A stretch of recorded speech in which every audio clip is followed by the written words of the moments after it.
here we have it, my bare face. So I'll show you my makeup basket. Headscarf. Might wear today actually, I haven't worn them in ages. So I have, okay, this is incredibly messy. Okay, there's the rose water, which I'll put at the end. But generally, I have it all kind of categorised. Eye stuff in one basket, skin stuff and nails at the bottom, lip stuff there. So yeah, that's kind of it. And obviously face paints. And CBD patches. So I'm going to start with, let me just take these out. The great thing about having it in a basket is I'm doing this at my desk. I sometimes do it in the bedroom or in the bathroom. There's too much to put into a makeup bag, and also I can't reach it, it's at the bottom. So at least this way it's all kind of visible and reachable. So let's see, let's start with the skin stuff. So you can see my skin. This is no makeup at all. I've got black seed oil and castor oil on it, which are both, and first of all aloe vera, then black seed oil, and then castor oil, which are great for moisturising but also as primers. As you can probably see, I've got quite a lot of like broken red patches, broken veins around here, a bit of a tan, but my skin's quite uneven. I don't really like to make my skin too even because I think it can give a bit of oops, wobbled the table, a bit of a masked look, which I don't really like. So what I do use is, these are by Code Beautiful and they're concealers. This one's really light. I think it's too light at the moment. Actually, it's probably better for winter. Oh my god, I need my glasses. It's called Fairer Soul. And then this one, which I use, which is probably a bit too light for me at the moment as well, is called Lighthearted. They're called eye concealers, lid lift enhance, but I tend to use a bit all over. Instead of using foundation, I'll just use a bit of that. My mum introduced me to them. They're Manchester based, I think, and they're vegan. They're a small company and really, really good. I might, if I've got time, use a bit of this beforehand. It's like illuminating. My friend Maz gave it to me for my birthday. People tend to introduce me to makeup because I'm not a big makeup shopper. Because especially like I don't live near really any shops that sell makeup, and buying it online, if you can't test it, I always think it's, you know, it can be incredibly expensive. So and I'm pretty low maintenance, so I try and keep it quite simple. So there's a bit of that on. And then with the Code Beautiful concealer, just put a little bit, and I have to really be careful not to put too much on, otherwise my face, and I think it's my face, I don't think this happens to everyone, but my face just ends up looking a bit pancakey, and then I don't want to have to like try and sort it out with loads of what do you call it, contouring and shadowing. Everyone just seems to have so many brushes now for everything, whereas I still use fingers. I feel like they kind of do the job. So yeah, I really like this because it's quite smooth. It comes on quite smooth, and again, you know, I'm not having to do my whole face, just highlighting certain bits, and it just looks a little bit more even. I'm kind of okay with having some blemishes. I really don't hope, like, I don't try and make my skin flawless with makeup. I like a bit of texture. So then I've got this, which I use on my cheeks, or I use this, which is also Code Beautiful, which is a lip salve, but also, actually, it's such a lovely texture. It's so creamy. It's just a kind of like what do you call it, a cheek highlighter. I've always, to be perfectly honest, I've pretty much always done a very similar makeup look. I used to wear cat eyes every single day, every day, up until really quite recently actually. And then I don't know if it's my eyes aging or what, but but also just I think a change in my style. They just didn't look quite right. So I am now, let's do a bit of this, so I've done a bit of, what should I do next? Okay, eyebrows, let's do eyebrows next. Right, so with eyebrows, I use a combination of things. I'm usually really organised. This time I'm really not organised. There it is. Okay, I'll show you what I've got. So this is a Code Beautiful brow definer in brown. This is Code Beautiful Forget Fake Lashes, and it's, I guess, like a primer that you put on underneath and it thickens them, and I think it also conditions them. I put that on my eyebrows as well to thicken them out. They're a bit of a funny shape. They've got like bowl patches in them. I didn't really pluck them as a teenager. They've just always been like that. And then I've got a dry brush that I tend to use because if I go too heavy, I just look slightly terrifying. So start off with this, the Code Beautiful eyebrow stuff, which I then use my lashes as well. So far I've just put a kind of like illuminator on my skin, a bit of concealer to highlight and to mask, just to kind of even it out slightly. Then, because I really have to be quite careful, what I'll sometimes do is I'll take the dry brush and just dab it with a little bit of the Code Beautiful brush stuff, eyebrow stuff. So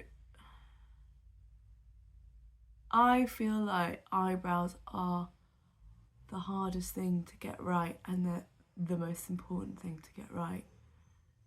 So I try and kind of lengthen a little bit there. I just really don't want to look cartoony or kind of like, Joan Crawford was incredible as Joan Crawford, but Joan Crawford does not work on my face. You know, she had the face for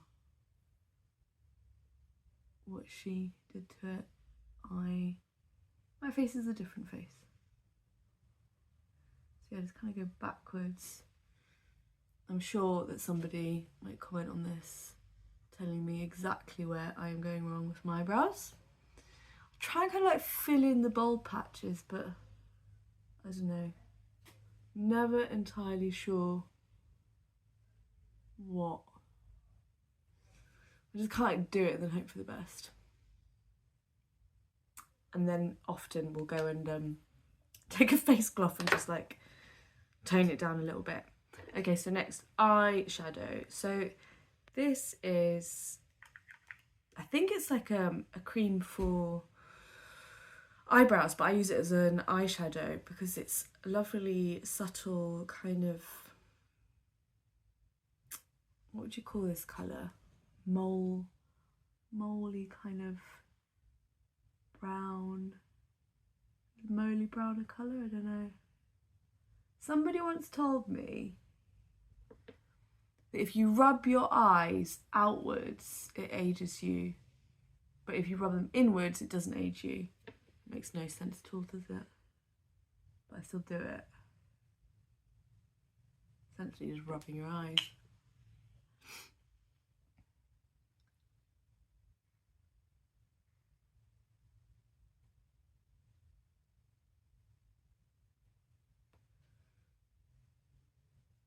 See, I think this takes ages to do. So I am in awe of people who, they just wear so many layers of different things and then they look amazing. They look so fresh. I feel like if I did that, I would just look like someone who's got their mum's makeup box and put it all on with a trowel. Then this is an eyeliner, kind of, it's like a crayon. and it's apparently waterproof. And I just found this on Amazon because I'd stopped using liquid eyeliner, but I still need some definition. So I got this, it's nearly run out actually. So, you know, just slightly softer, different definition for the gently aging lady.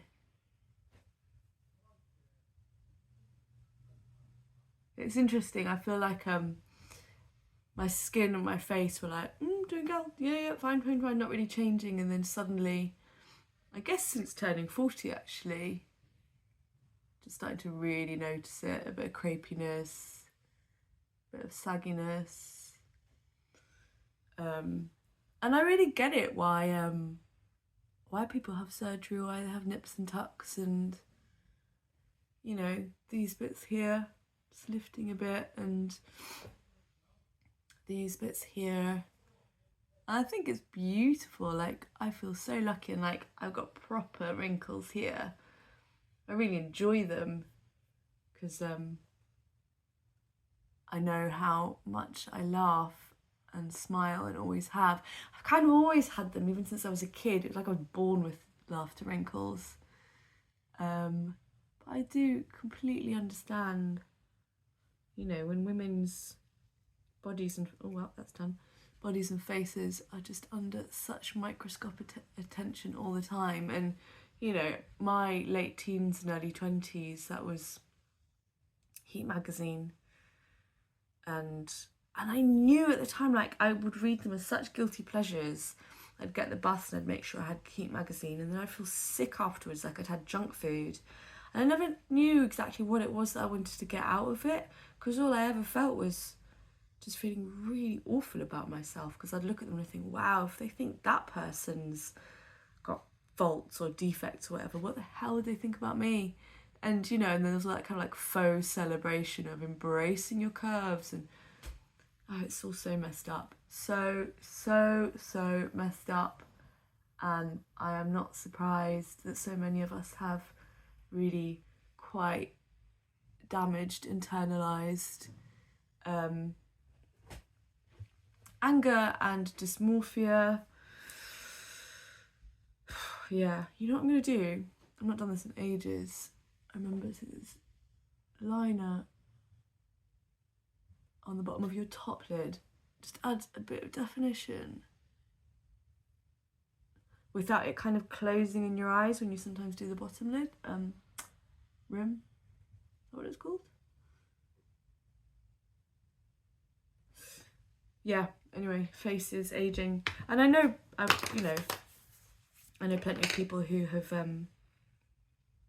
had stuff done to their faces, and they felt a lot better, and they felt like they recognised themselves again. And I really understand that feeling, because I feel that a lot. Like, I often look in the mirror and just don't recognise who I am, or who I kind of am in my head. And, you know, and I've had that all my life, 20s and 30s. And in your 20s and 30s, you tend to kind of like, there's a similarity, you know, in like what you look like. But, you know, my weight fluctuated a lot, and I really felt that when I've been in a low place, it's very visible on me, the way I hold myself, the way I look, the way my face looks. And then you get to your 40s and it's like, okay, now we're going to add aging into the picture. It's like, fuck. Okay.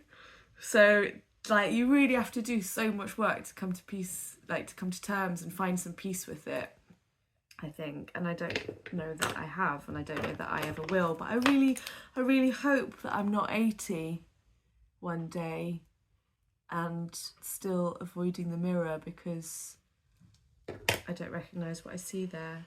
It's just another version of myself. I don't know. Curled eyelash, back to the Code Beautiful primer.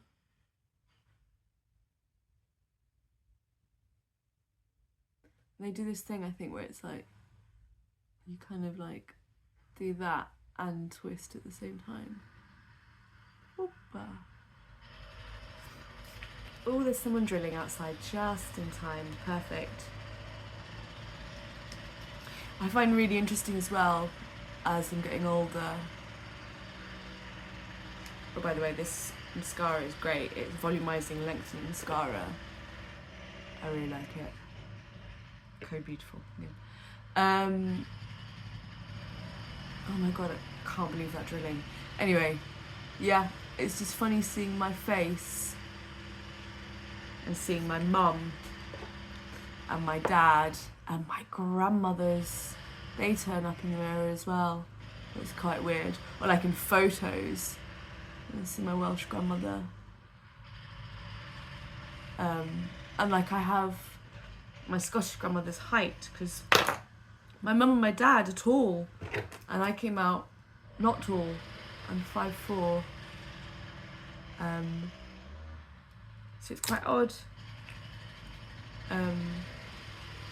My mum's quite athletic. And I'm kind of a combination between my mum and my dad. And now seeing my kids and seeing John's shape and my shape and face in them. It's just interesting, isn't it? And like, to me, my kids are the most beautiful beings on the planet.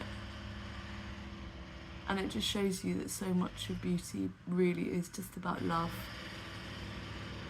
And I feel heartbroken for myself, really, for how much I've agonised over my looks, my face, my body. Because the way I look, I don't know, has it had an impact, I guess?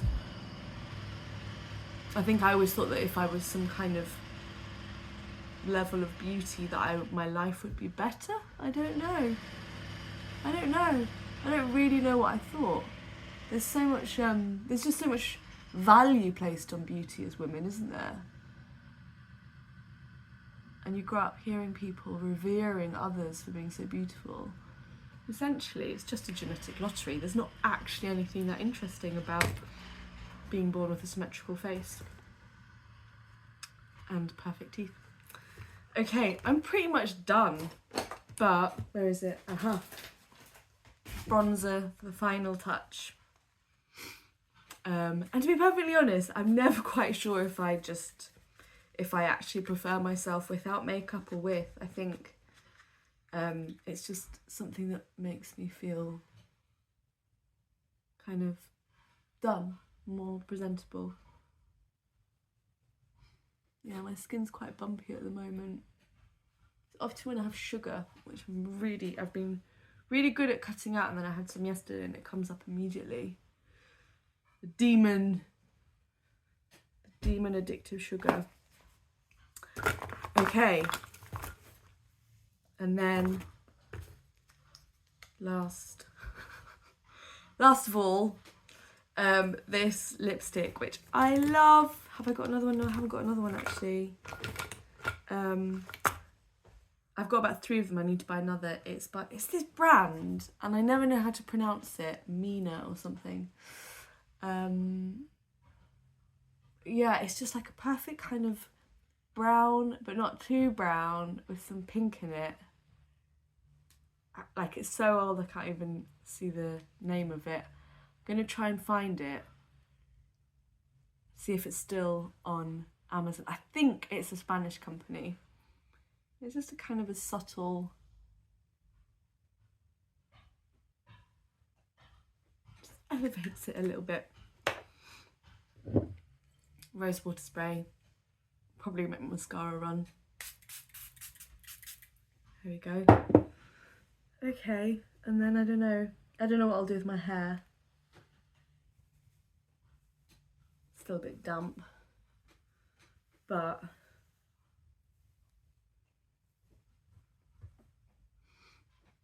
ta-da! And my eyebrows, that's what matters.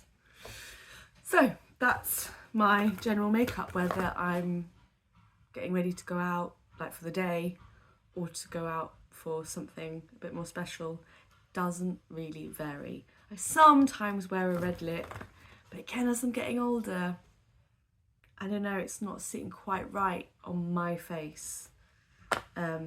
Some people look incredible. I'm not always quite sure. And it totally depends on like time of year, what my skin's doing at the time, like what hue my skin is. So yeah, but this is today, a Friday in May. I hope you found that somehow interesting. I will list all the products in the thing at the bottom. Okay, take care, bye.